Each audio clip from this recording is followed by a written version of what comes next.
Welcome to Seeking Numina, the Sacred Places podcast. I'm your host, Elise Wells, and today I am joined by Ness Bosch, an author and the editor of Divine Wounds, Finding Healing by Working with Goddesses and Archetypes. Ness Bosch is an Iberian shamaness and priestess.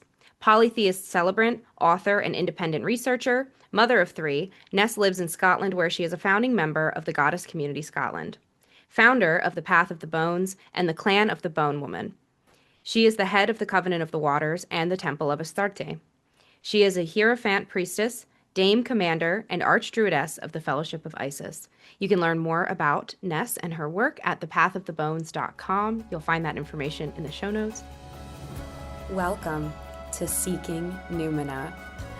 I'm your host, Elise Wells, and I invite you to connect with the sacred wild within and around you through Numina, or sacred sites around the world, and the wisdom they hold. Together, let's remember the old ways, build relationships with land spirits, and dare to reach out to the fairies.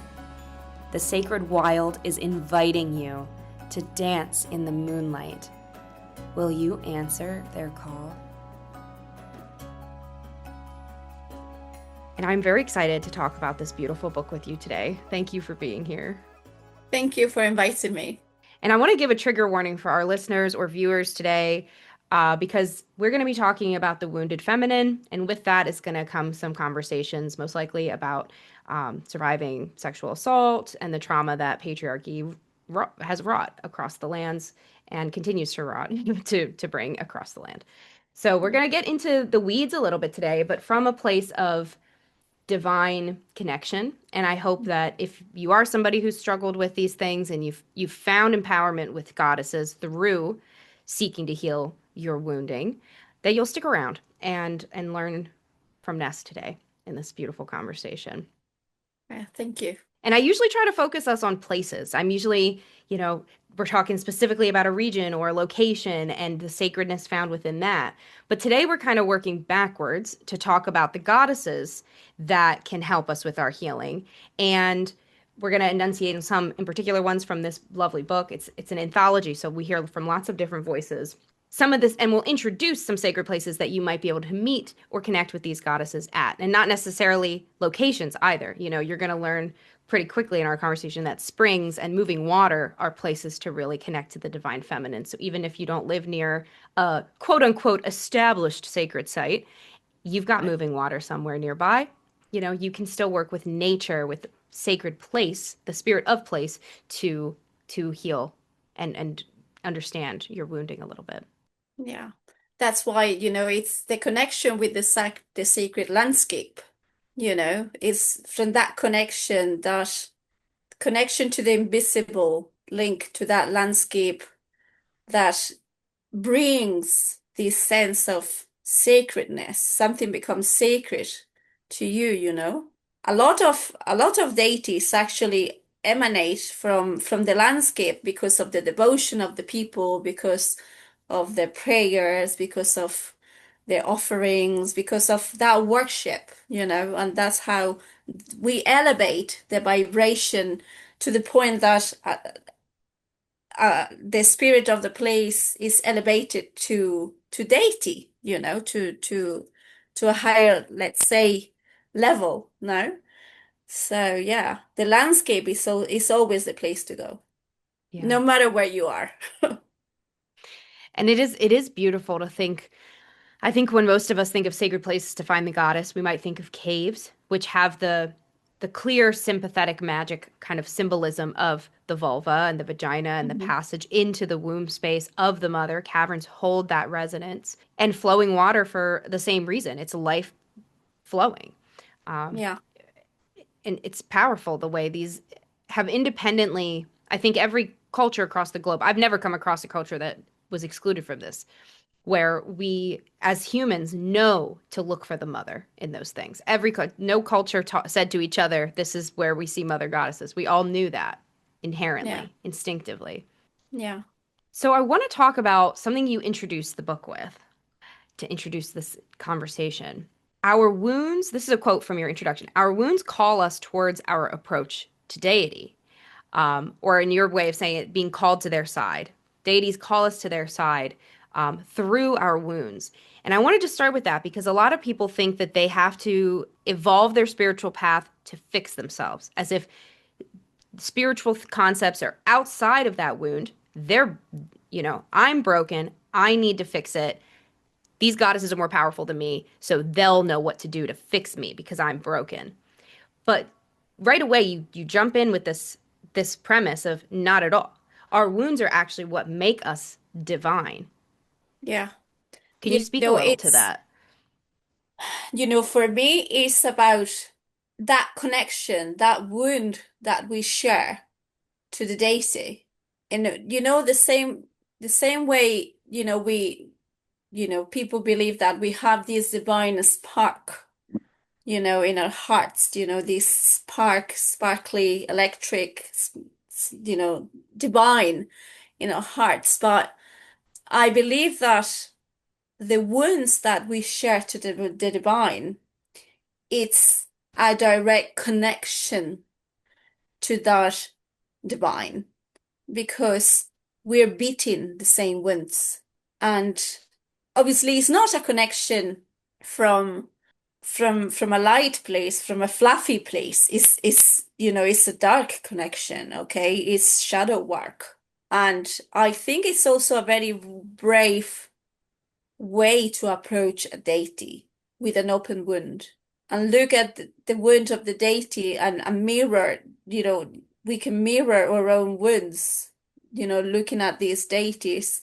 And I think it's a very brave way to approach the goddess in that sense, because obviously everyone can approach the deity as it comes to them, no? But I think it is very brave to put the wounds, to literally go naked in front of the mirror and look at the divine on the other side and see the same scar and feel that connection. And I think a lot of listeners or viewers might be thinking, what do you mean? Goddesses are perfect. But that's not what our mythology will show us at all. Every No. goddess, to a lesser extent in some cases, quite a few, it's their main story, is their wound. It is what they've gone through and how they've overcome it and found their power on the other side.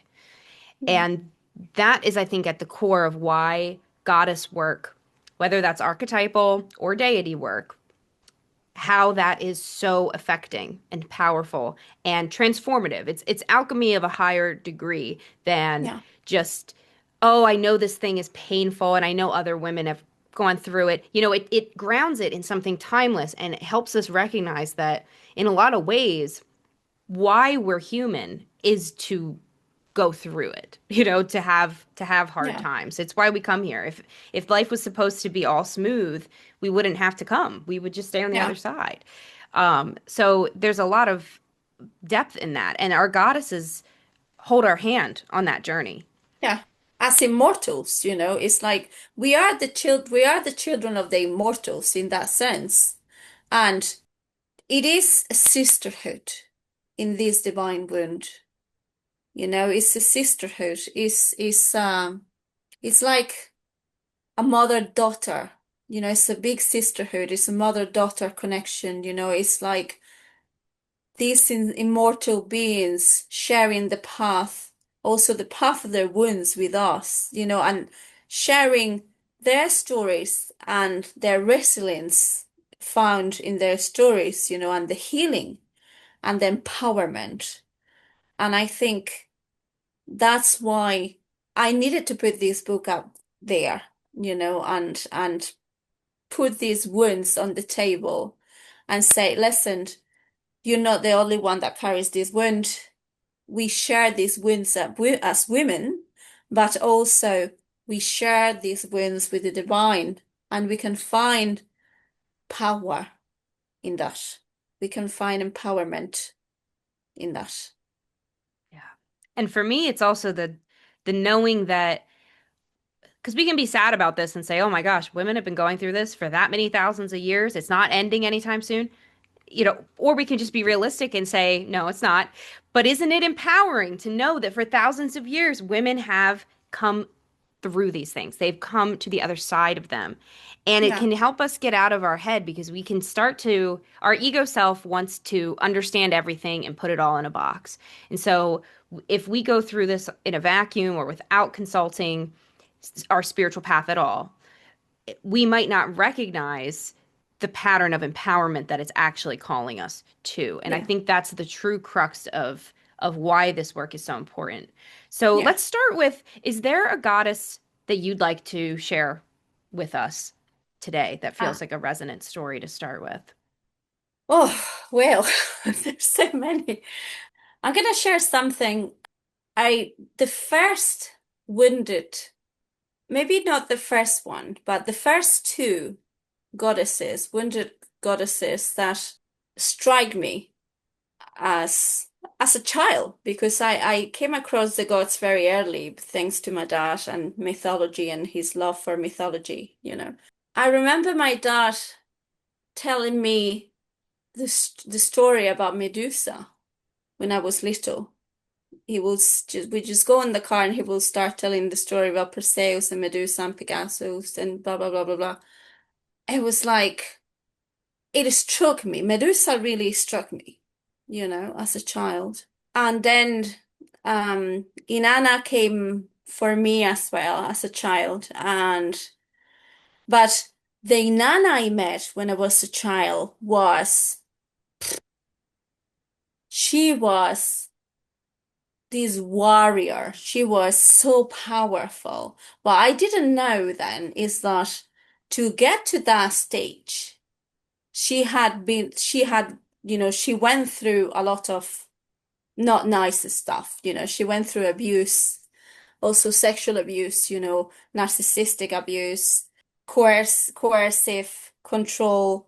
She was coerced into a marriage, a ritual it was not even a real wedding, it was all a ritual for this guy, for the Musi to get what he wanted. So she was like coerced, abused, like horrendous.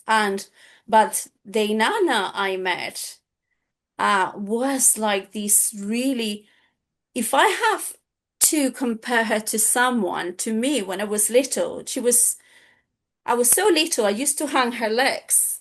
I had to grab her legs because we were going over the sand in her shield. She used to throw her shield and we used to jump on top of it. And we used to kind of fly around in her shield. And I used to grab her legs, and they were like really, really strong legs. She looked a bit like Shena, the warrior princess, to me. She was that strong and sexy and like that warrior. It was like, wow. But I had no idea, obviously, as a little child, I had no idea that she had gone through so much. And I do have this connection to Medusa and Inanna. I have a very strong connection to them since childhood, but it was Arian Roth that actually came for me when I needed her after a relationship. And she's the reason I put this book together. Because Mm.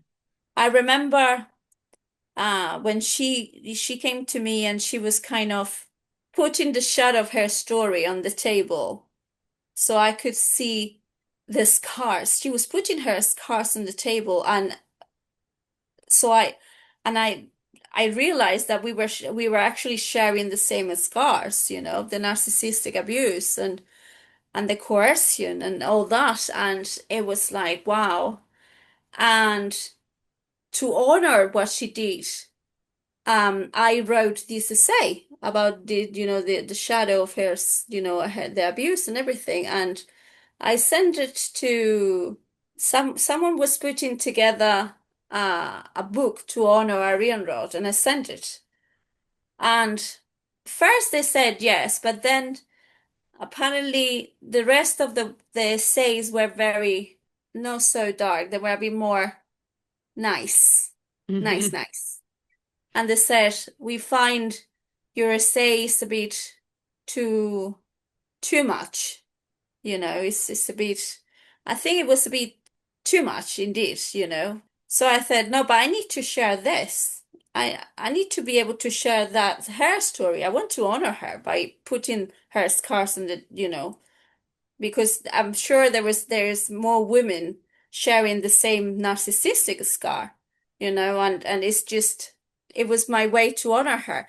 And I went, okay, I'm gonna put this together. I'm gonna I'm gonna put this together for her and the rest of the Welsh goddesses, and I'm going to invite other women to talk about their scars and to talk about their goddesses, and that's how it came to be. That's beautiful. And for those out there who are writers and you're like, what the heck? This piece was beautiful. They said no.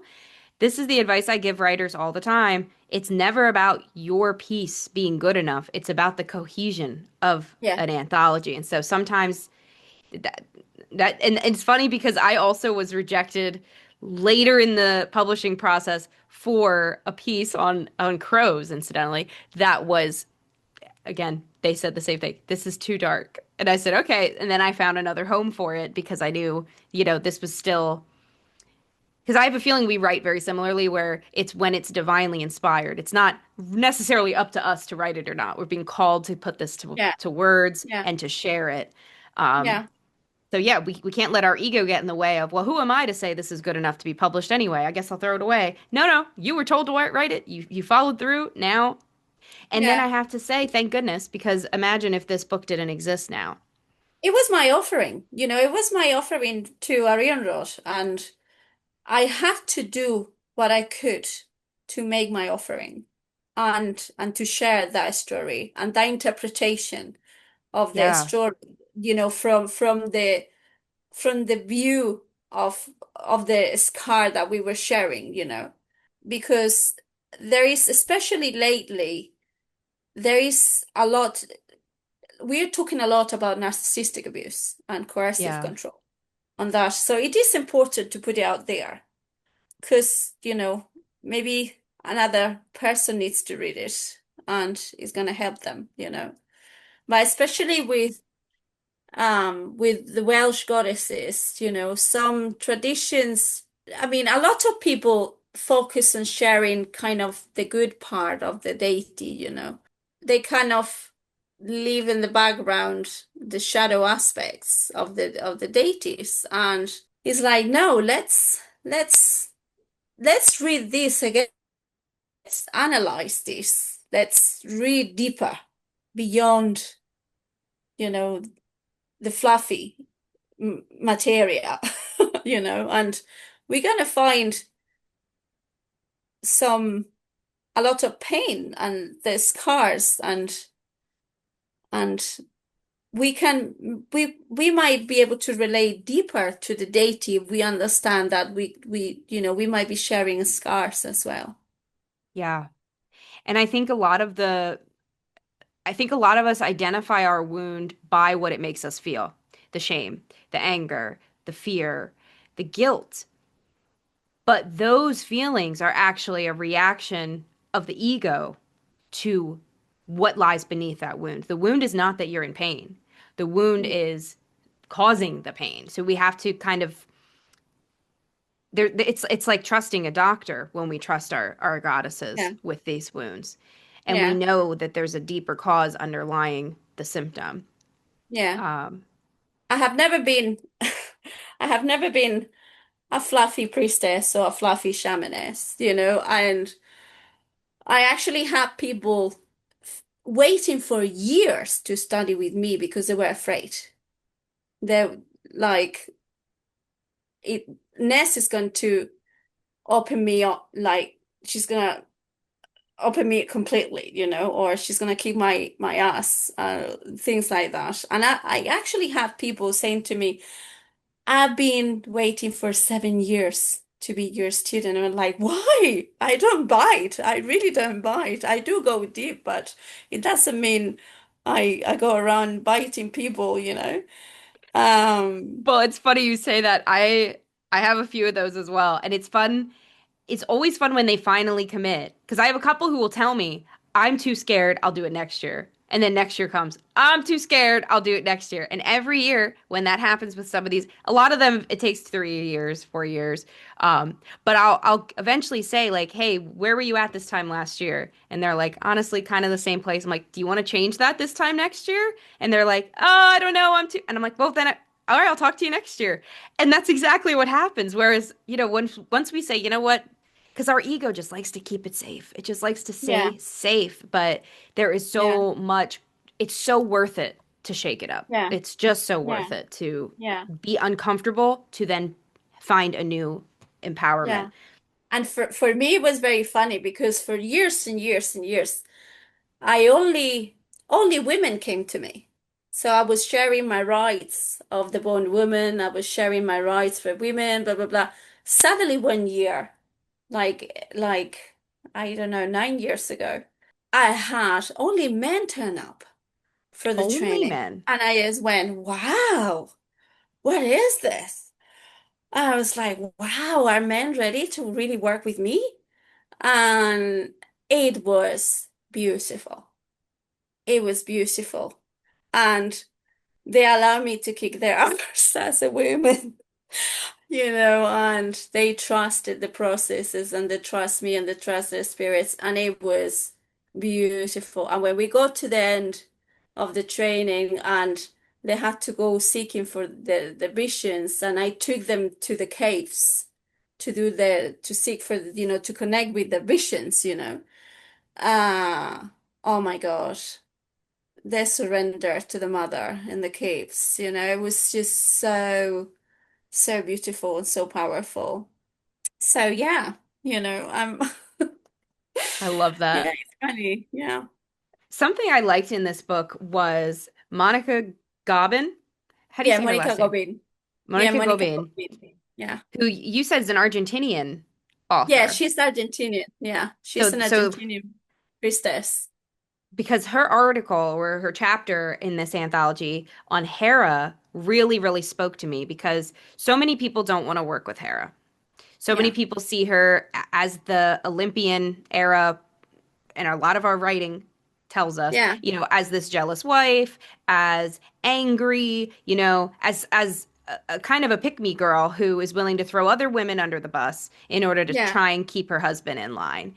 Yeah. And that was my impression of her too. It wasn't until I was on the ground in Greece. The first time I felt her energy was actually as I was preparing for my wedding, which makes a lot of sense. She's the goddess Yeah. of the wedding.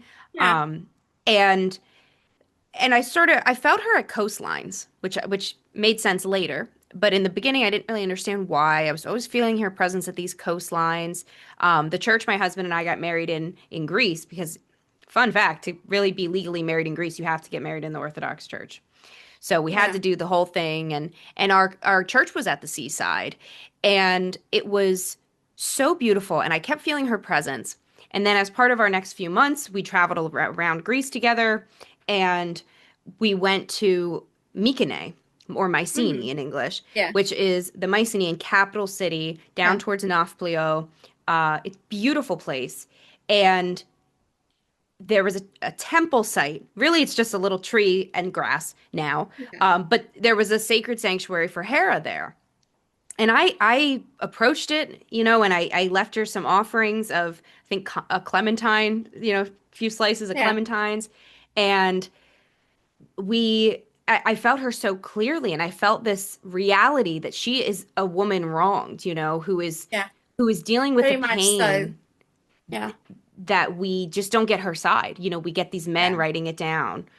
Yeah. And I've met her time and time again since then, and I found out why I meet her at shorelines. The only Greek temple that you can still swim in, it literally fell into the it's a seawater lake that is in the mainland, and so you can swim in this temple. The ruins are beneath you and to your side as you're swimming, and it's at this lakeside. And so Limnea, Era Limnea is her epithet there, and it's of the shore or of the port. Marina Yeah. is the best Marina, translation. the Marina. Yeah. Yeah. But it's that liminal place as well. It's where Yeah. you come and go from, not necessarily you don't really stay Yeah. on a port. Yeah. So all that to say, she she's a colonized goddess in a lot of ways. Yeah. And I loved the way Monica introduced that in this book. It was my favorite chapter Yeah. so far. I have three more to read. Um, Okay. Yeah, and because when I contacted Monica because I invited her personally. It was like, no, I really want you to, and she was like, what am I going to write about? I don't know what to write about. And I actually suggested for her to look at Hera, and beautiful. and she did this amazing exploration of, Fantastic. yeah, yeah, Yeah, it's she's just an underrated goddess.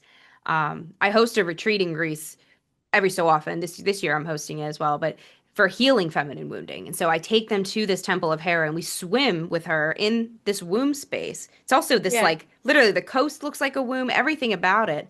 And it's so healing to actually get to meet the mother because something Monica didn't speak about. I could probably write a whole book on Hera, righting the wrongs of Hera in the modern world. Um, yeah, but she also is a goddess who was there first. You know, she literally was colonized. Like Hera was foundational. She was that feminine energy of Greece was appropriated by, even we can call them other Greeks, but the Athenian tribes, really yeah, took from the Mycenaeans their own yeah, lineage. yeah, So it's very layered all the ways that she's wounded yeah. and that we can relate to her. Hmm. Yeah. No, I'm very grateful, and yeah, I loved Monica's work, her contribution to the book so much. Yeah. And for any listeners who read in Spanish, definitely look into her books. I wish I could read them. As I learn Yeah. Spanish, I'll Yeah, I'll get Monica there hopefully. Gobin. Yeah, just Google, everyone Google her, Monica Gobin, if you speak Spanish, because she's fantastic. And she's a great astrologer as well. Mm. So where in the landscape, if somebody can't travel to a named site for one of these goddesses, but they want to go outside to nature to work on this shadow work with their divine wounding, what would be some places they could start looking? Definitely water or caves. That's like me.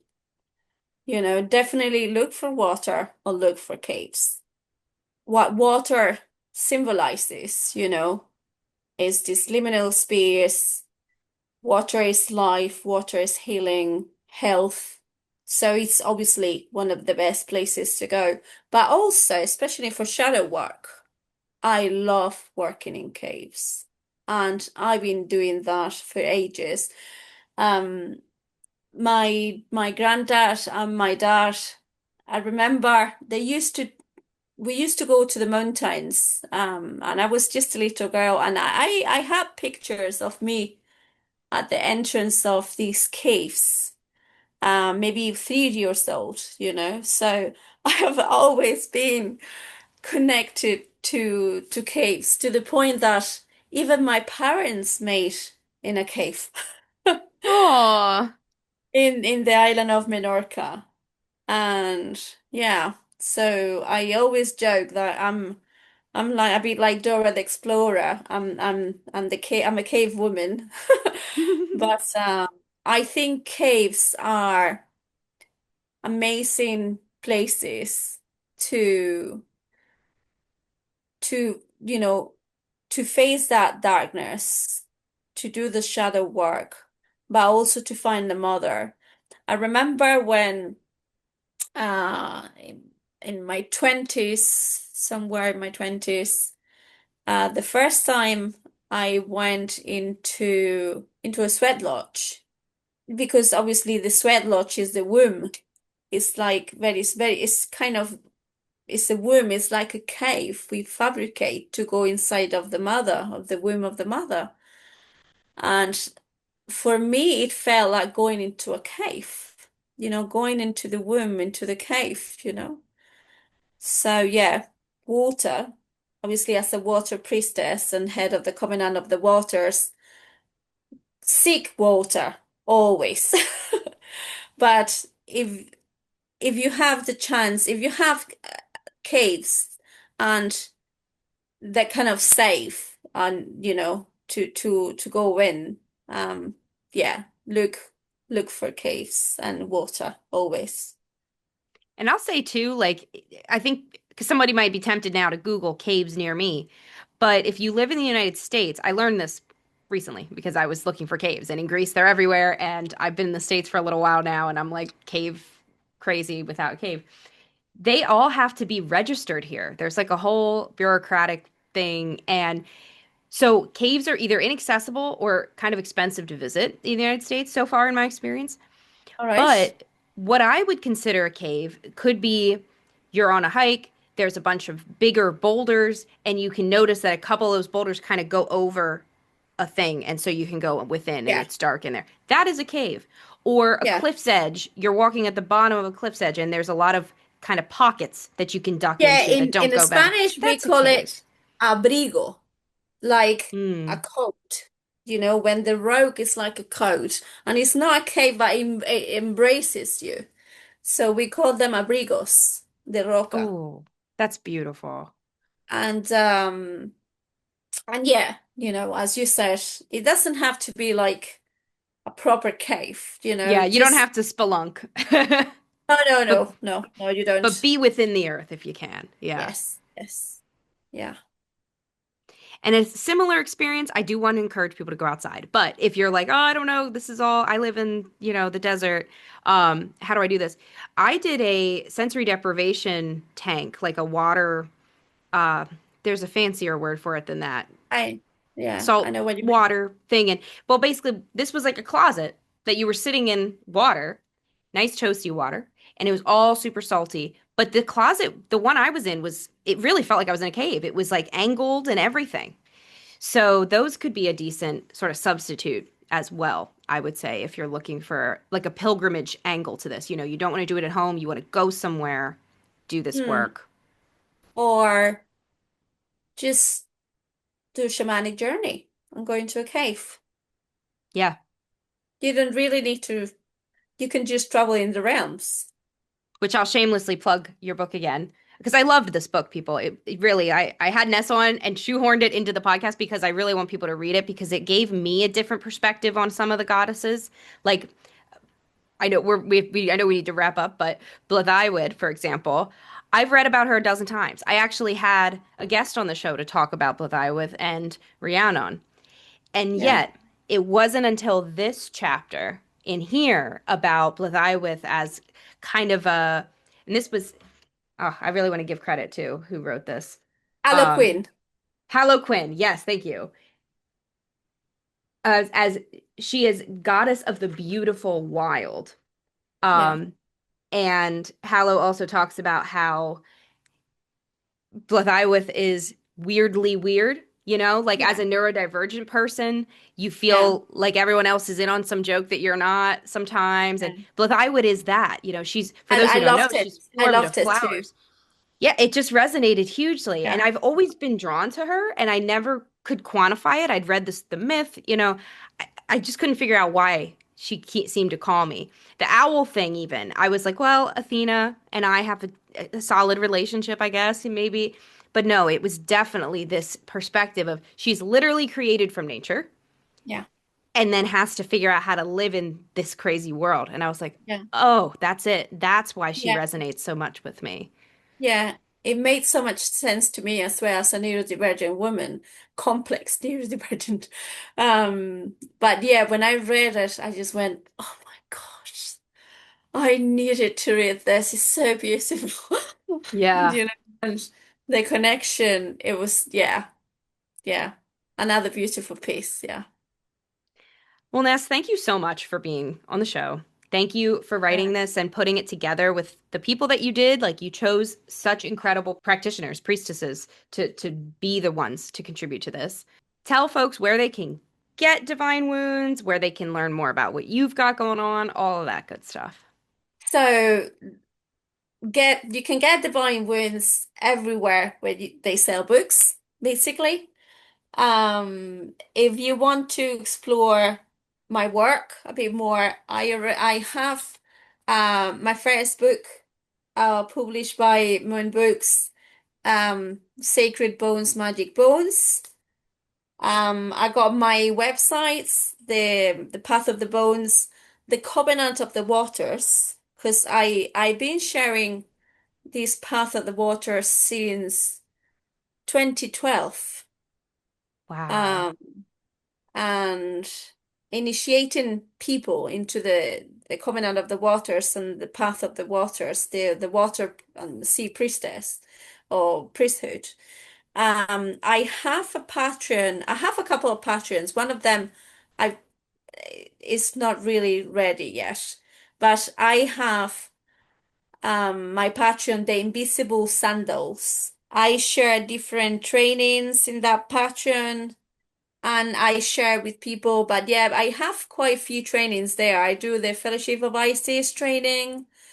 There, I share the sea water priesthood as well, the priesthood of Alba, where I guide people to work with the deities of here of Scotland.